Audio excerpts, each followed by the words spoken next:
Hi, welcome to my channel Advocate Narendra Madhav. Guys, in this platform we provide all type of legal knowledge free of cost to all of you.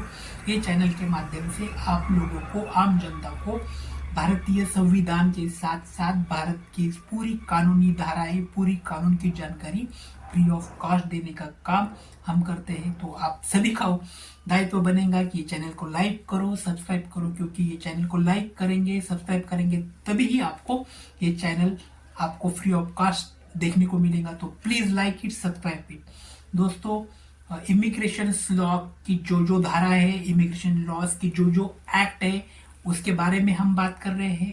आज का जो आखिरी video हम बनाने जा रहे हैं, इस जो वीडियो के माध्यम से हम वीजा की जो नियमावली, एग्जिट एंड डिपोर्टेशन रूल्स के तहत हम बात करने वाले हैं। इसके जैसे आप जानते हैं कि इसके पहले के वीडियो में हमने टाइप्स ऑफ वीजा देखा था, जैसे कि tourist visa, medical visa, business visa, जो वीजा के प्रकार हमने देखे थे। आज हम एग्जिट और डिपोर्टेशन रूल के बारे में बात करेंगे। व्हाट इज द एग्जिट और deportation rule? Deportation and exit rule play the very important role of the foreigners, those who are intention to settle in the India is concern. जो भी foreigner Bharat में आके बसना चाहते हैं, कुछ दिनों के लिए रहना चाहते हैं, उनके लिए exit and deportation rule of Indian government play the important role. तो सबसे पहले हम ऑब्जेक्ट देखेंगे, उद्देश्य देखेंगे। तो एग्जिट एंड डिपोर्टेशन रूल का है सबसे पहले उद्देश्य है, foreigner must leave India before visa expire.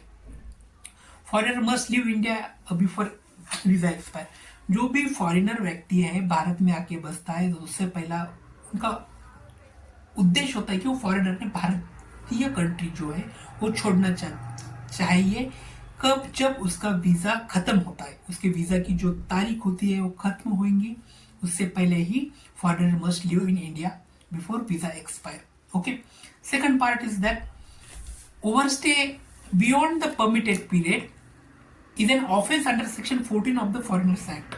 We know the Foreigners Act section 14 is most essential, और those foreigners who violate the under section 14 rules, तो अगर beyond the period होता है, जो प्रिस्क्राइब पीरियड दिया हुआ है कि आपका वीजा का जो कालावधि है वो खत्म होने वाला है, तो खत्म होने से बियॉन्ड द पीरियड अगर फॉरेनर्स रहता है तो वो ऑफेंस बनेगा under section 14 of the foreigners act. Foreigners act जो है उसके तहत अंडर सेक्शन 40 के तहत ये ऑफेंस बनेगा। तो सबसे पहले फॉरेनर्स व्यक्ति ने जान लेना चाहिए कि before the expire period of the visa ही और she leave the India. Okay, then the deportation orders are issue by ministry of external affairs और EFRRO। डिपोर्टेशन ऑर्डर जो होती है, इशू करने का पावर जो होता है, एक तो मिनिस्ट्री ऑफ एक्सटर्नल अफेयर्स को होता है, और मिनिस्टर ऑफ एक्सटर्नल अफेयर के साथ साथ EFRRO को भी ये पावर दिया जाता है। जिससे पहले हमने EFRRO के बारे में देखा है कि what is the long form of EFRRO, what is the duties of EFRRO। जैसे कि हम EFRRO को कहते हैं कि foreigner regional registration office, foreigner regional registration office जो होता है EFRRO, जो निगरानी रखता है कि जो भी फॉरेनर है हमारे शहर में, हमारे देश में आके रहते हैं, उनके ऊपर निगरानी रखने का काम जो EFRRO करता है। तो डिपोर्टेशन ऑर्डर इशू करने का पावर एक तो मिनिस्टर ऑफ एक्सटर्नल अफेयर्स को होता है, और साथ ही साथ EFRRO को भी क्रिएट किया गया है, उनको भी ये पावर दिया गया है। अब immigration rules of Indians living और रिटर्निंग, जो भी इंडियन है वो इमिग्रेशन रूल्स है, जो बाहर जाके बसते हैं और रिटर्न आना चाहते हैं, उनके लिए इमिग्रेशन रूल ऑफ इंडियंस के बारे में हम बात करना चाहेंगे।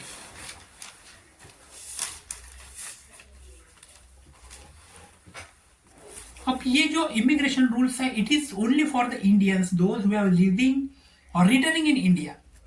It is not including the any foreigners. The immigration rules only for the Indians. Immigration rule for Indians is concerned.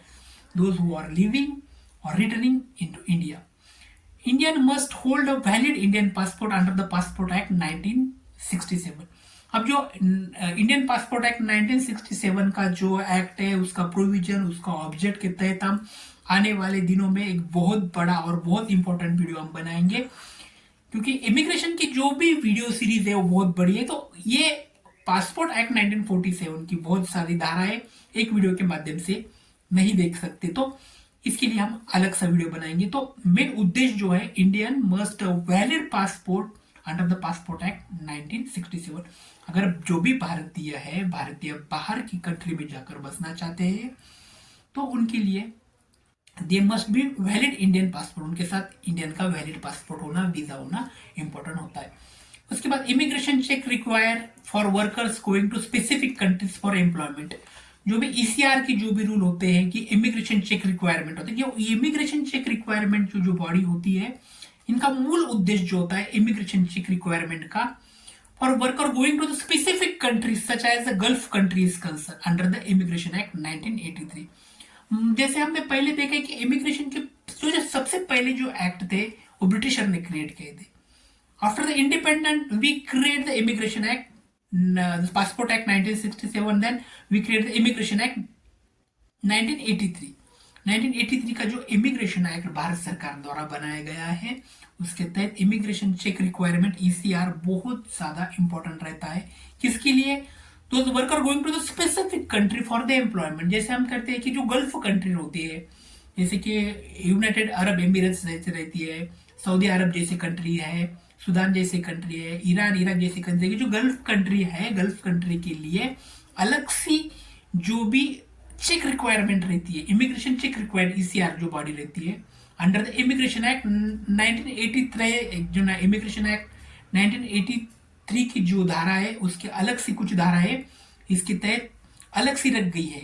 Immigration check requirement जो है गल्फ कंट्री के लिए ये सबसे इसेंशियल, क्योंकि गल्फ कंट्री का जो इंडियन गल्फ कंट्री में जाके काम करना चाहते हैं, वहां पे जाके वर्कर बनना चाहते हैं, स्पेसिफिक जो स्किल वर्क करना चाहते हैं, उसके लिए अलग सी provision immigration check requirement including the immigration act 1983 के तहत है। तो अब जो इमिग्रेशन एक्ट 1983 का जो भी वो भी हम आगे जाके देखने वाले, उसके भी हम ऑब्जेक्ट, उसकी जो भी प्रोविजन है, उसकी जो भी धारा है, हम आगे जाके वीडियो में देखेंगे।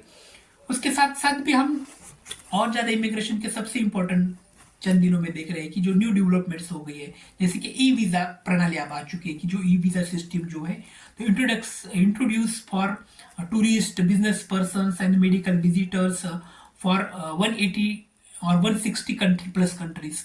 तो ई वीजा सिस्टम जो है 160 देशों में जो ई वीजा जो प्रणाली है जो सुनिश्चित की गई है, और जो ई वीजा सिस्टम जो प्रणाली इंट्रोडक्शन जो हुई है, उनका मूल उद्देश्य जो टूरिस्ट के लिए ये लागू होता है, साथ साथ बिजनेस पर्सन के लिए, जो बिजनेसमैन है उनका मूल उद्देश्य बिजनेस करना होता है उनके लिए, और साथ ही साथ जो मेडिकल विजिटर्स होते हैं, जैसे हमने पहले कहा है कि मेडिकल वीजा पर भारत आना चाहते हैं और भारत में बसना चाहते हैं, उनके लिए 160 या 180 से ज्यादा कंट्रीज के लिए ये ई वीजा सिस्टम सब कार्यान्वित हो चुकी है।